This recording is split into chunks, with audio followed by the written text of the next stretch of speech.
If you're interested in one of the my old-time favorite movies about medieval times, and then stay tuned because I'm going to tell you all about it.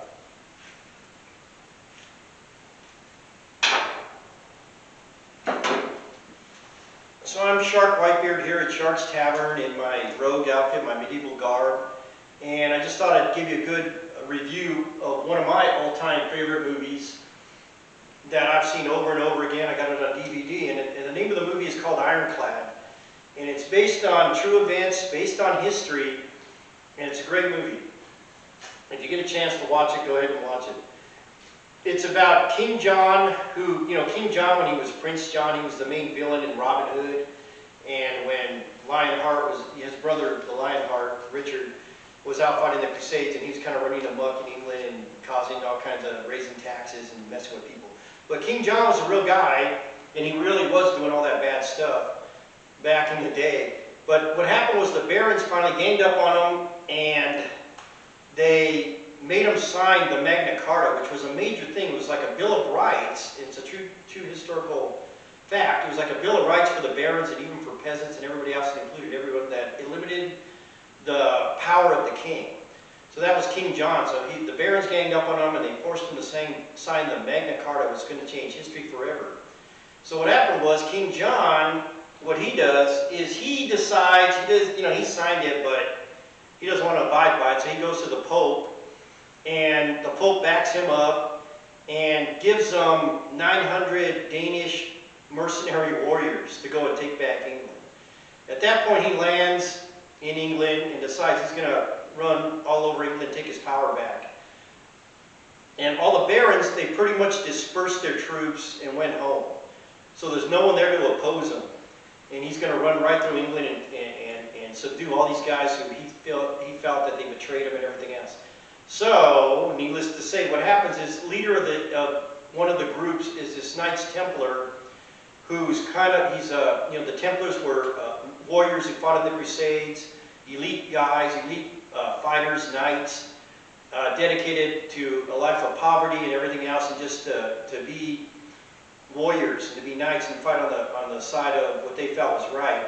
So this Knight Templar, and there's about 6 or 8 misfits, guys. One of them's a baron, and he says, man, we're going to try, we have one chance, and we're going to go and try to rush to the castle at Rochester Castle, and take the castle.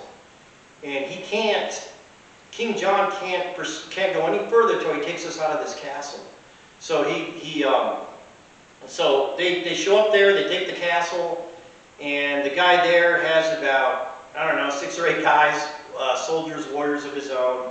So they figure they got about less than 20 guys, and they're going to hold this castle long enough to stop King John from going any further. He's going to have to take these guys out first, and he's there with 900 Danish warriors. And that's what the movie's about. One of the critics said this is like the 7 Samurais meet Braveheart.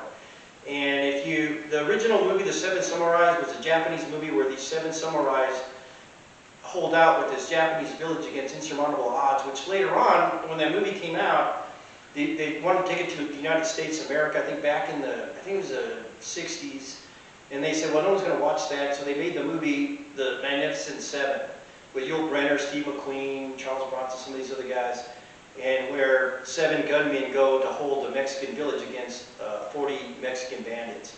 So it's a great movie, and he said this is kind of the same thing, and it's based on true accounts and true things.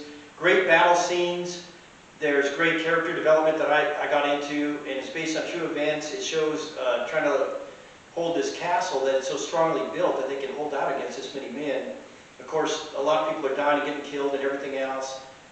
Small ragtag band of misfits who decide to hold this castle until help comes, and to change the course of history. And that's what the movie's about. It's a great movie. Kind of a spoiler if you ever get to see the movie, but one of the memorable scenes in the movie is at the end. They're backed into a corner, all hope's lost. They got some of the women, they have some women that survived that are there, and there's a couple of veteran knights, and they have this young kid who's a young squire, and he's just a he was a squire to one of the barons that was helping him fight, and he'd never been in battle before, and he's fighting. And the two guys say, well, we're going to try to hold the stairway, going up this narrow stairway. So two guys, and there's 900 warriors coming at them, so they're going to try to hold it as long as they can. They look at the kid and they say, okay, they said, don't, if they get past us, don't let them take the women alive. They said, cut their throats, man, that'd be a merciful thing to do, because they're going to be raped, killed, tortured, and they're going to kill them anyway. So they tell the kid, if they get past us, go ahead and kill the women out of mercy. And they run down to try to hold the stairways against these guys coming up with all hope lost. And then the kid looks at the women and says, forgive me. He goes, please forgive me for what I'm going to do. And you think he's going to kill him, but he doesn't. He grabs a weapon and says, I can't kill you. And he runs down to try to help these guys fight.